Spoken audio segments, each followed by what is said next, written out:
Hello दोस्तों, स्वागत है आपका अपने YouTube channel RRB study point में। दोस्तों आज हम एनसीईआरटी सार संग्रह महेश कुमार बरमाल जी के भौतिक चैप्टर है ध्वनि, जो चैप्टर ध्वनि है और साउंड के क्वेश्चन को डिस्कशन करेंगे।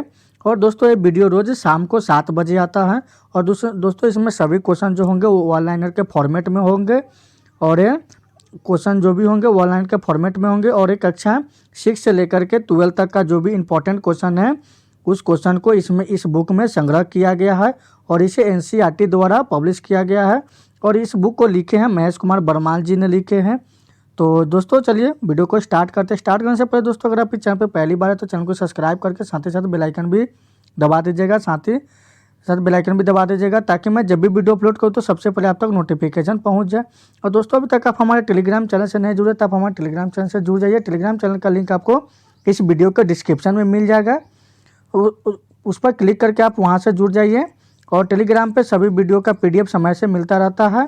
और रोज़ शाम को 8:30 से क्विज होता है, क्विज भी लगाइए और क्विज का जो भी क्वेश्चन होगा उसको डिस्कशन करके उसी वक्त रात को 10 बजे तक आपको उसका वीडियो अपलोड हो जाएगा। तो चलिए दोस्तों वीडियो को स्टार्ट करते देखते हैं पहली क्वेश्चन क्या है। चैप्टर है दोस्तों ध्वनि, यानी साउंड से हम क्वेश्चन जो भी करेंगे और सारे जो होंगे वो वन लाइनर के फॉर्मेट में होंगे। तो चलिए दोस्तों देखते हैं पहली क्वेश्चन क्या है। पहली क्वेश्चन है कि प्राध्वनिक जेट से वायुमंडल की किस परत की क्षति पहुंचती है? तो ओजोन परत की क्षति पहुंचती है। किसकी पहुंचती है क्षति? तो ओजोन परत की क्षति पहुंचती है। अगली पॉइंट है कि किससे मापने हेतु डेसिबल इकाई का प्रयोग किया जाता है? तो ध्वनि की तीव्रता मापने के लिए किया जाता है। किसका किया जाता है? ध्वनि की तीव्रता मापने के लिए डेसिबल इकाई का प्रयोग किया जाता है। अगली प्रश्न है कि ध्वनि के स्रोत व प्रावर्तिक सतह के मध्य न्यूनतम दूरी कितनी होनी चाहिए जिससे कि प्राध्वनिक स्पष्ट रूप से सुनाई दे? तो ये होता है 16.5 मीटर हो जाएगा। कितना होगा? 16.5 मीटर इसका सही आंसर हो जाएगा। अगली पॉइंट है कि वायु में ध्वनि का वेग कितना होता है? तो 343 मीटर पर सेकेंड होता है। वायु में ध्वनि का वेग कितना होता है? तो 343 मीटर पर सेकेंड होता है। और ये समुद्र तल से 20 डिग्री सेल्सियस पर इसका ताप होता है। इसका ताप कितना होता है? तो समुद्र तल से 20 डिग्री पर इसका ताप होता है। अगली प्रश्न है कि सिनेमा घरों बड़े सभा सागरों आदि में ध्वनि स्रोत बंद होने के बाद कुछ देर तक ध्वनि सुनाई देती रहती है। इसका क्या कारण है? तो अनुरणन के कारण होता है। किसके कारण होता है? अनुरणन के कारण इसका जो है वो सुनाई देते रहता है। अगली प्रश्न है कि चंद्रमा के धरातल पर दो व्यक्ति एक दूसरे की बात नहीं सुन सकते। इसका क्या कारण है? तो चंद्रमा पर वायुमंडल नहीं है। चंद्रमा के धरातल पर दो व्यक्ति एक दूसरे की बात नहीं सुन सकते हैं। इसका क्या कारण है? तो चंद्रमा पर वायुमंडल नहीं है। अगली प्रश्न है कि वह जैव पद्धति जिसमें प्रासर्ब ध्वनि का प्रयोग किया जाता है उसे क्या कहते हैं? तो सोनोग्राफी कहते हैं। क्या कहते हैं? सोनोग्राफी कहते हैं। वह जैव पद्धति जिसमें प्रासर्ब ध्वनि का प्रयोग किया जाता है उसे क्या कहते हैं? तो सोनोग्राफी कहते हैं। और विश्व स्वास्थ्य संगठन के अनुसार 45 डेसिबल की तीव्रता वाली ध्वनि मानव के लिए सबसे उपयुक्त होता है। विश्व स्वास्थ्य संगठन के अनुसार 45 डेसिबल की तीव्रता वाली ध्वनि मानव के लिए सबसे उपयुक्त होता है। अगली प्रश्न है कि चमगादड़ अंधेरी रातों में उड़ सकते हैं और अपना शिकार भी कर सकते हैं। इसका क्या कारण है? तो बेप्राध्वनित तरंग उत्पन्न करते हैं और उन्हीं के द्वारा निर्देशित होते हैं। बेप्राध्वनित तरंग उत्पन्न करते हैं और उन्हीं के द्वारा निर्देशित होते हैं। अगली प्रश्न है कि टीवी रिमोट में किन तरंगों का प्रयोग किया जाता है? तो अवरक्त तरंगों का प्रयोग किया जाता है। टीवी रिमोट में किन तरंगों का उपयोग किया जाता है? तो अवरक्त तरंगों का प्रयोग किया जाता है। अगली प्रश्न है कि ध्वनि स्रोत और तीव्रता यानी डेसिबल में होगा। ध्वनि स्रोत जो है वो तीव्रता जो दिया रहेगा उसका डेसिबल में होगा। जैसे साधारण बातचीत में तो 30 से 40 डेसिबल होना चाहिए। तेज बातचीत में तो 50 से 60 डेसिबल होना चाहिए। और तेज संगीत और शोर तो 80 डेसिबल से अधिक होता है। और पेड़ के पत्तों की झरझराहट तो 10 से 20 डेसिबल होता है। और सायरन पुलिस और एम्बुलेंस का तो 110 से 120 डेसिबल होता है। जेट विमान का तो 140 से 150 डेसिबल होता है। और औद्योगिक यंत्र संयंत्र या कारखानों का तो 100 से 120 डेसिबल होता है।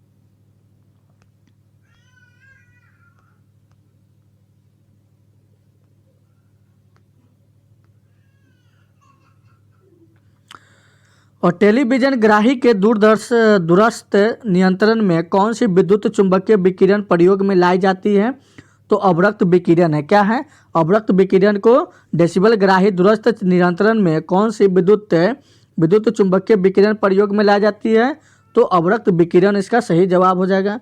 जब सितार व बांसुरी पर एक ही स्वर बजाया जाए तो उनसे उत्पन्न ध्वनि का भेद ध्वनि गुणता के आधार पर किया जाता है। अगली प्रश्न है कि जल, लोहा व नाइट्रोजन में ध्वनि के वेगों का आरोही क्रम क्या है?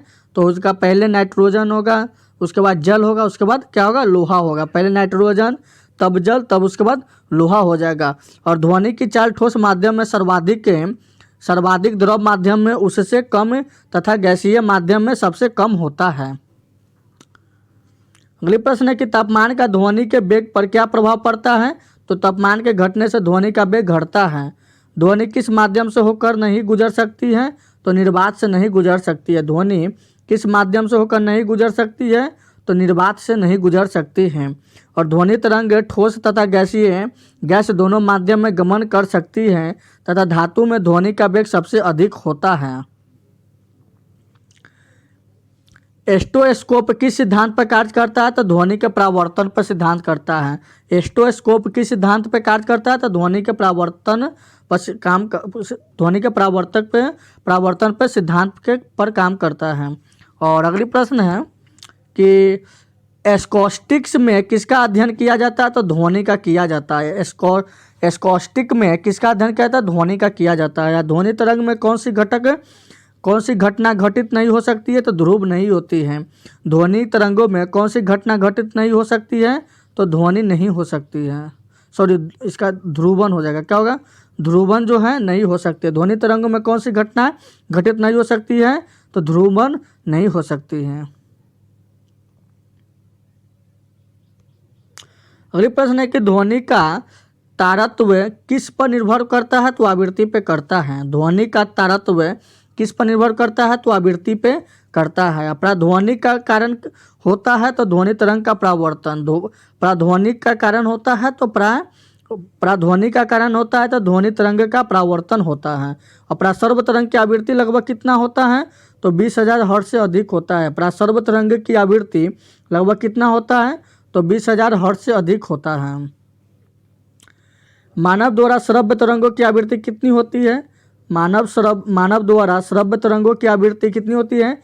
तो 20 से 20,000 हर्ट्ज तक होती है। कितना होता है? 20 से 20,000 हर्ट्ज तक होता है। प्रसर्व ध्वनि तरंग किसके द्वारा सुनी जा सकती है? तो कुत्तों एवं डॉल्फिन मछलियों द्वारा सुनी जा सकती है। प्रसर्व ध्वनि तरंग किसके द्वारा सुनी जा सकती है? तो कुत्तों एवं डॉल्फिन मछलियों द्वारा सुनी जा सकती है। आगे के विभिन्न माध्यमों में ध्वनि की चाल 25 डिग्री पर, यानी पदार्थ चाल मीटर पर सेकेंड है। तो देखिए, पहला एल्युमिनियम का चाल कितना होता है? तो 64,420 मीटर पर सेकेंड होता है। और स्टील का कितना होता है? तो 5,960 मीटर पर सेकेंड होता है। लोहा का चाल कितना होता है? तो 5,950 मीटर पर सेकेंड होता है। कांच यानी फिलंट का कितना होता है? तो 3,980 मीटर पर सेकेंड होता है। और जल जो है 0 डिग्री सेल्सियस पर कितना चाल होता है?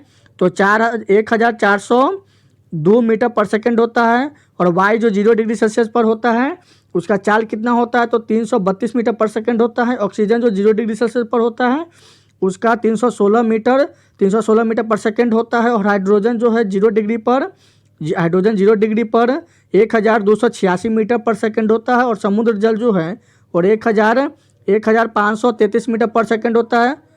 और सामान्य जल जो है वो 1493 मीटर पर सेकंड होता है।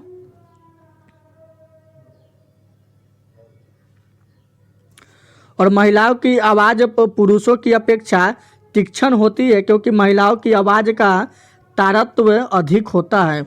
महिलाओं की आवाज़ पुरुषों की अपेक्षा तीक्ष्ण होती है क्योंकि महिलाओं की आवाज़ तारतम्य अधिक होता है।